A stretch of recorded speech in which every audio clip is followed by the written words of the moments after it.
ఒక్కసారి ఇది 100 రోజులు ఆలోచించి కడాను ఒక పథకాన్ని తీసుకొచ్చాం. దాని ప్రకారం ఏ రైతు కూడా ఒక్క పైసా మీరు రుణాలు కట్టకుండా పూర్తిగా రుణాలు చెల్లించే బాధ్యత నేను తీసుకుంటున్నాను. మీరు భయపడవలసిన అవసరం లేదు. మీ ఇంటికి ఏ బ్యాంకులు రాడు, ఎలాంటి జప్తులు ఉండవు. ఈ నెల 22వ తారీఖున 20% బ్యాంకుల్లో వేసి ఆ తర్వాత మీ రుణాలు రీషెడ్యూల్ చేసి తిరిగి మీకు అప్పించే బాధ్యత నేను తీసుకుంటున్నాను. రుణమాఫీలు ఎక్కడ చేయలేదు. రుణమాఫీలు ఇచ్చేసే వన్ టైం సెటిల్మెంట్ అయిపోయింది. ఇంకేం చేస్తారు? పూర్తిగా చేస్తారే.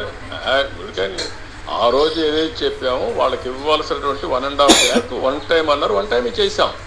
పూర్తిగా చేస్తాను ఎవరు చెప్పారు? నువ్వు చెప్పుకోండి. ఇట్లా ఆశ నేను చెప్పేంట ప్రతి ఒక్కరికి కూడా ఒక ఓపిక ఉండాలా. నేను చెప్పిన మాట అమలు చేస్తున్నా. ఆ రోజు 1.5 lakh మీలాంటి వాళ్ళు ఒకరిద్దరు ఉండే ఈ ప్రాబ్లమ్స్ వస్తున్నాయి. రియల్గా చెప్తారా, ఏమనుకోవద్దండి.